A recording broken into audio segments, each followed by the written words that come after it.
Good evening बच्चों। कल हम लोगों ने अपने प्रकरण 5 का पहला प्रमेय हल किया था। क्या था वो प्रमेय हमारा? अगर कोई चतुर्भुज समांतर चतुर्भुज है तो उसके सम्मुख भुजाएं सर्वांगसम होती हैं और उसके सम्मुख कोण सर्वांगसम होते हैं। अब उसी श्रृंखला में हम अपना दूसरा प्रमेय आज सिद्ध करेंगे, जो कि है कि अगर हमारा कोई चतुर्भुज समांतर चतुर्भुज है तो वो क्या है कि उसके जो विकर्ण होते हैं वो एक दूसरे को परस्पर समद्विभाजित करते हैं। ये प्रमेय आज हमें सिद्ध करना है।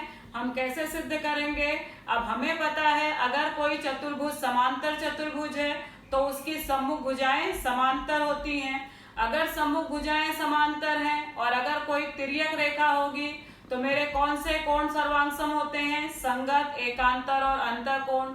तो अगर मैं यहाँ पे एकांतर कोण की दो जोड़ी लूंगी और उसके बाद दो त्रिभुज को हम सर्वांगसम करेंगे, फिर हमारे जो बचे हुए हैं उनकी भुजाएं सर्वांगसम हो जाएंगी, जिससे कि हमारा क्या ये सिद्ध हो जाएगा कि अगर कोई चतुर्भुज समांतर चतुर्भुज है तो उसके विकर्ण एक दूसरे को समद्विभाजित करते हैं। तो यहाँ पे हमें दो नियम लगाना है। कौन कौन सा है वो? पहला तो हमको एकांतर कोण कसौटी लगाना है और दूसरा हमें क्या करना है कि हमें यहाँ पर हमारी जो त्रिभुज की सर्वांग समता की कसौटियां होती हैं वो लगाना है। इन दोनों चीजों का उपयोग करके आज हम अपना दूसरा प्रमेय सिद्ध करेंगे। तो चलिए देखते हैं कि हमारा दूसरा प्रमेय क्या है और हमें इसे कैसे सिद्ध करना है।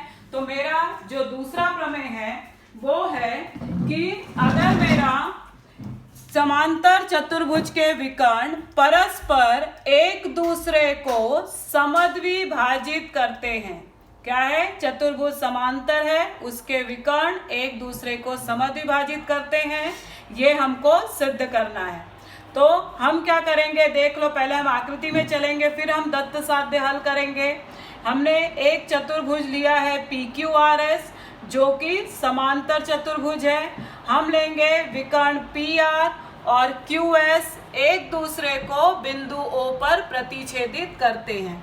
तो इतना तो मेरा दत्त हो जाएगा। मुझे सिद्ध क्या करना है? समद्विभाजित मतलब दो समान भागों में विभाजित करना। इसका मतलब मुझे सिद्ध करना है PO सर्वांगसम है RO से तथा QO सर्वांगसम है SO से। ये मुझे सिद्ध करना है। ये भुजा इसके साथ सर्वांगसम, ये इसके साथ सर्वांगसम।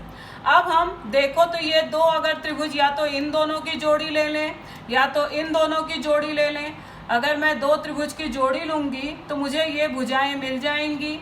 अब ये भुजाओं को सर्वांगसम बताने के लिए अगर मैं ये दोनों जोड़ी लेती हूँ त्रिभुजों की, तो मुझे इन दोनों त्रिभुजों को सर्वांगसम सिद्ध करना होगा। अब ये दोनों त्रिभुज मुझे कैसे सर्वांगसम मिलेंगे? कोई तो कसौटी लगानी होगी हमको। तो अगर हम कसौटी लगाएंगे तो देखो हमें पता है समांतर चतुर्भुज की सम्मुख भुजाएं समांतर होती हैं।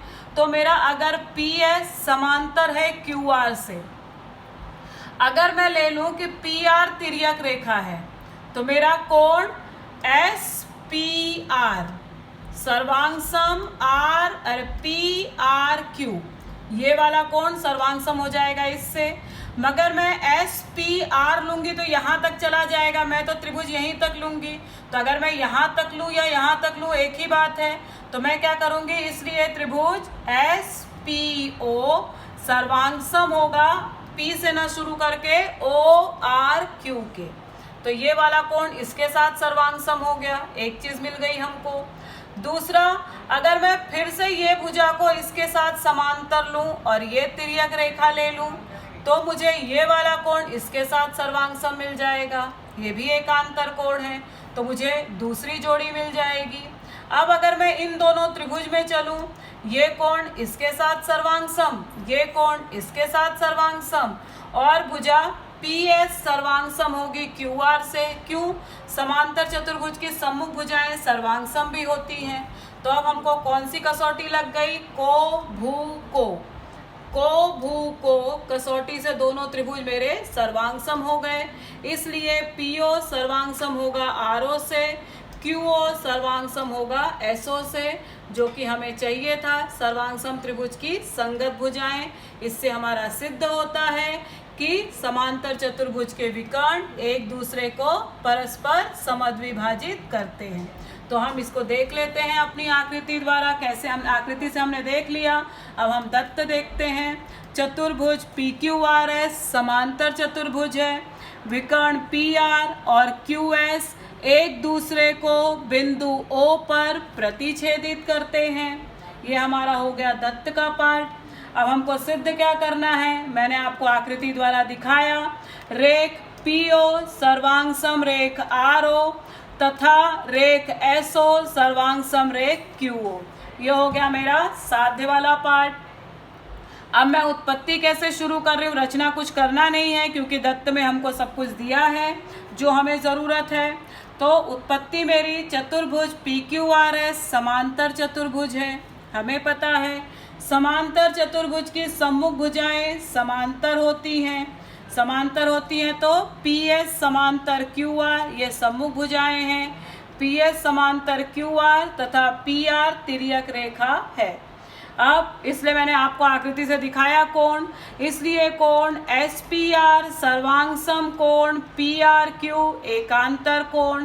अब मैं क्या करूंगी, SPR को मैंने बोला R तक ना जाके O पे रोक दूंगी, इसलिए कोण SPO सर्वांग सम कोण O से नहीं ROQ एक ही कोण के भिन्न नाम। ये हो गया समीकरण 1। अब दूसरे वाले को मैं चाहूँ तो यहाँ पे सिद्ध करूँ, फिर से अलग जोड़ी लेके इन दोनों को लेके अब इस बार QS को तिर्यक रेखा लूँ। नहीं तो हम बोल सकते हैं इसी प्रकार हम यह सिद्ध कर सकते हैं कि कोण PSO सर्वांग सम कोण OQR एकांतर कोण समीकरण 2। अब ये दो कोण हमको मिल गए तो हमने जो सामने सामने का दो त्रिभुज देखा था हम उसमें चलेंगे। त्रिभुज POS तथा त्रिभुज ROQ में कोण SPO सर्वांग सम कोण ORQ समीकरण 1 में हमने लिखा है, सिद्ध किया। कोण PSO सर्वांग सम कोण OQR समीकरण 2 में हमने सिद्ध किया। भुजा PS सर्वांग सम भुजा RQ समांतर चतुर्भुज की सम्मुख भुजा है, इसलिए त्रिभुज POS सर्वांग सम त्रिभुज ROQ को भू को कसौटी के अनुसार त्रिभुज हो गए सर्वांग सम, इसलिए रेख PO सर्वांग सम रेख RO तथा रेख SO सर्वांग सम रेख QO सर्वांग सम त्रिभुज की संगत भुजाएं।